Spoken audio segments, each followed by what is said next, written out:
Dear students, कैसे हैं आप सब। अच्छा बच्चों, आज हमारी वीडियो 9th क्लास के लिए होगी, फिजिक्स के 9th क्लास के फिजिक्स के लिए।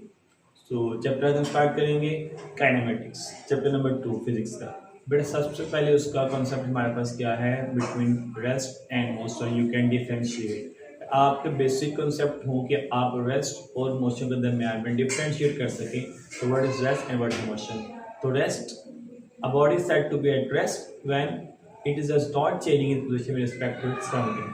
जब कोई भी बॉडी अपने इर्द गिर्द के लिहाज से अपनी पोजीशन को चेंज ना करे तो कहा जाता है कि ये बॉडी रेस्ट में है। जैसा कि a table is standing there, table यहाँ पर पड़ा है। A book is on the table, के बुक टेबल पर है। A car is standing there, यहाँ पर कार खड़ी है। ओके ये सब क्या कहलाते हैं, they all are at rest. ये तमाम ऑब्जेक्ट जो कि मूव नहीं कर रहे, ये रेस्ट पर हैं। इसके ऑपोजिट अगर कोई ऑब्जेक्ट मूव कर रहा है, car is moving, a bicycle is moving, a butterfly is moving, this all objects are moving. वो ऑब्जेक्ट जो कि मूव कर रहे हैं अपने सराउंडिंग के अकॉर्डिंग, वो अपने सराउंडिंग के रिलेटिव, अपने इर्द गिर्द के लिहाज से अपनी जगह को तब्दील कर रहे हैं, तो उसे कहा जाएगा that they are in motion. वो मोशन में है, हरकत में है। रेस्ट का मतलब साकिन हालत में, सुकून की हालत में, रुका हुआ, और हरकत का मतलब मोशन के वो मूव कर रहे हैं। तो that the main difference between rest and. अच्छा बच्चों, नेक्स्ट हमारा टॉपिक है types of motion. So what are types of motion? There are three basic types of motion: translatory motion, rotatory motion, and vibratory motion. First of all, translatory motion. अगर कोई object की body एक path के around move करते हैं और उसमें rotation नहीं होती, ना कोई वाइब्रेशन होती है, बिल्कुल स्ट्रेटली मूव करते हैं किसी पाथ के अराउंड।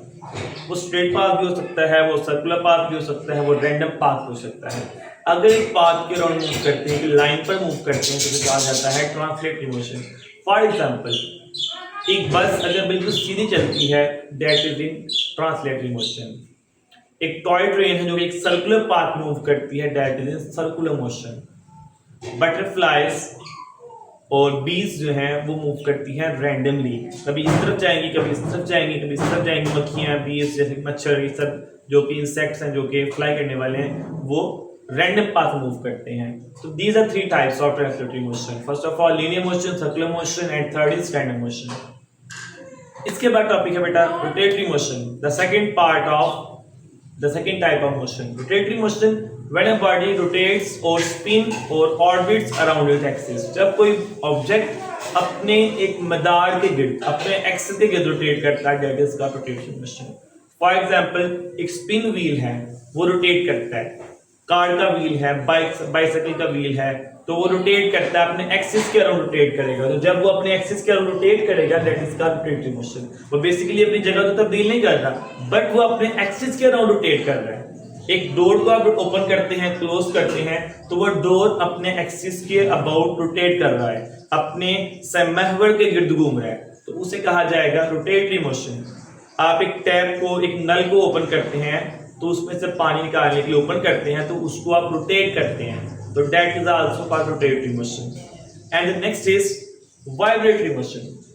तो जब भी कोई बॉडी वाइब्रेट करती है, to and fro motion about a mean position, कोई भी ऑब्जेक्ट अपनी मीन पोजीशन के अराउंड टू एंड फ्रो, आगे पीछे मूव करता है, that is called vibratory motion. Just like pendulum of a clock. एक क्लॉक का पेंडुलम वाइब्रेटरी मोशन परफॉर्म करता है। वो पेंडुलम एक दफा इस तरफ मूव करता है, एक बार इस तरफ मूव करता है, फिर इस तरफ मूव करता है, फिर इस तरफ मूव करता है। तो क्लॉक का पेंडुलम क्या कहलाता है, वाइब्रेटरी मोशन। तो these are three basic types of motion: translatory, rotatory and vibratory. Translatory का थ्री मेन टाइप्स है: linear, circular and random motion. Thank you so much.